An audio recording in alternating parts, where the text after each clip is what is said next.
बिस्मिल्लाहिर्रहमानिर्रहीम।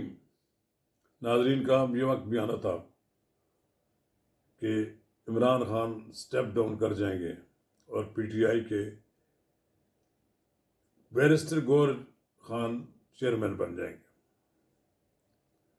ये इसे जबर का दौर कहेंगे आप, या ऐसे ये कहेंगे अपनी गलतियों की वजह से आज इमरान खान ने अपनी पार्टी बचाने के लिए एक गैर सियासी शख्स को पार्टी का चेयरमैन बनाया।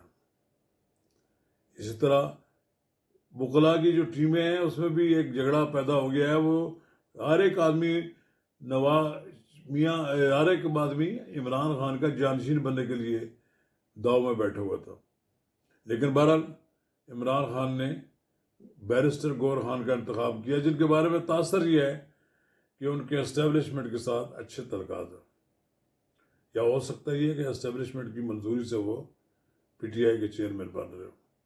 नाज़रीन कराम, कबल इसका आगे बढ़ें, अगर आपने मेरा यूट्यूब चैनल नवाज रज़ा के साथ अब तक सब्सक्राइब नहीं किया तो बराए करम इसे फौरी तौर पर सब्सक्राइब करें, लाइक करें और अब आपके साथ शेयर करें और आइकॉन का वो बटन दबाना ना भूलिए कि जब हम वीडियो लोड करें तो सबसे पहले आपको इतला मिले।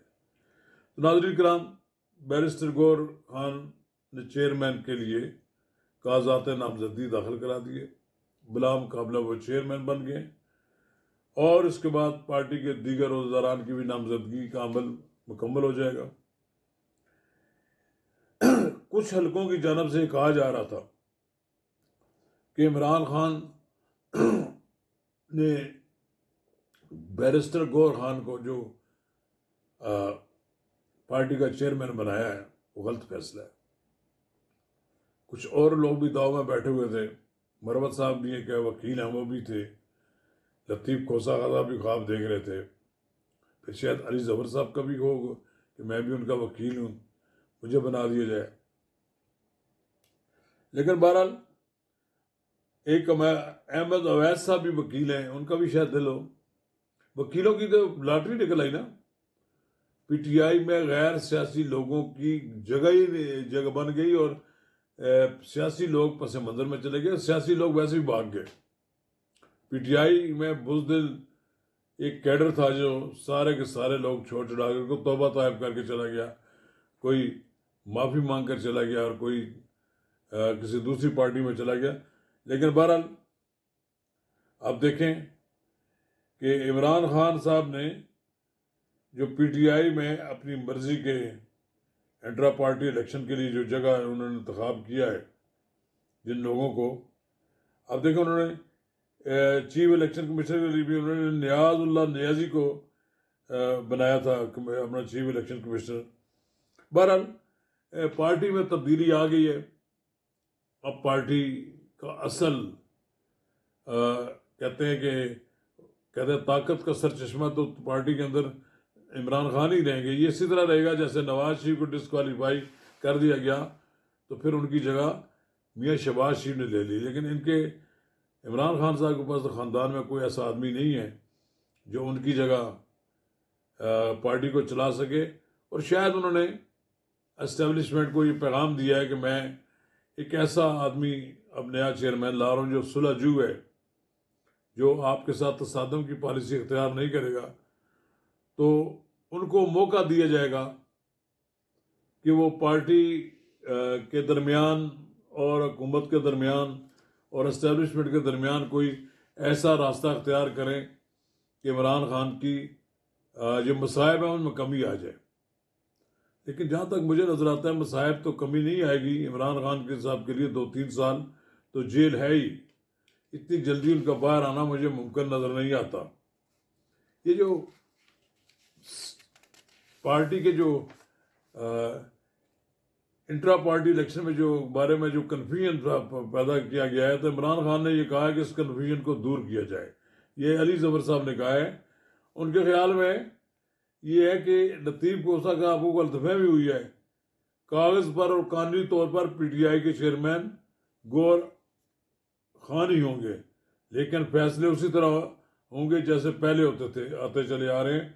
चाहते हैं कि पीटीआई को बल्ले का निशान ही मिले, यानी बल्ले के निशान के लिए पार्टी हर कीमत पर चाहती है कि हमारा को मामला तय हो जाए, और वो चाहते हैं कि बल्ले के निशान पे जो वोट पड़े कम से कम कुछ लोग हमारे कौमी असम्बली में आ जाएं।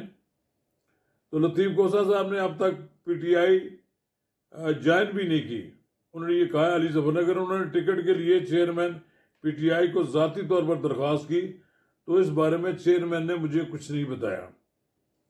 अली ज़फ़र का कहना था कि उन्होंने सुना है कि सलमान अकरम राजा ने भी पीटीआई के टिकट की ख्वाहिश का इज़हार किया है।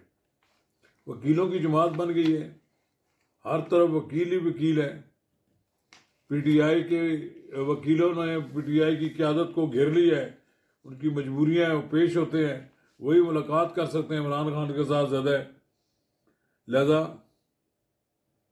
इमरान खान की अदम मौजूदगी में पार्टी उन लोगों के हाथ में आ गई है जिनका सियासत से कोई लेना देना नहीं था, जो माज अपनी वकालत के ज़ोर पर इमरान खान के करीब हुए।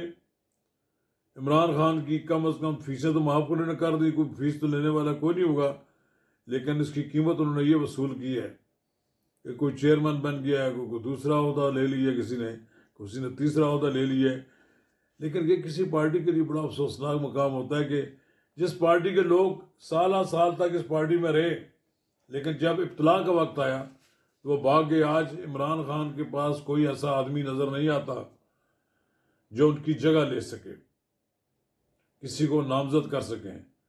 लिहाजा उन्होंने पार्टी में जो कानूनी टीम है उसी में से लोगों का इंतखाब किया। अब देखना ये है कि क्या ये पार्टी की कानूनी टीम कोई अदालत में तो खड़े होकर केस नहीं लड़ेगी ना, जैसे तो अवाम में जाकर केस लड़ना पड़ेगा इमरान खान का। क्या ये इस काबिल होंगे कि इमरान खान का पैगाम लोगों तक दोबारा पहुंचा सके, या फिर ये है कि ये लोग इमरान खान की जमात को एक बार फिर कामयाबी से हमकिनार कर दें? मुझे नहीं लगता ये लोग इस काबिल होंगे। ये बिलाखिर इमरान खान का ये भी तजर्बा नाकाम होगा। इमरान खान को चाहिए था किसी सियासी शख्सियत पर एतमाद का इजहार करते और उसे पार्टी का चेयरमैन बना देते, तो यकीनन उसके मुसीबत नताइज बरामद। शुक्रिया।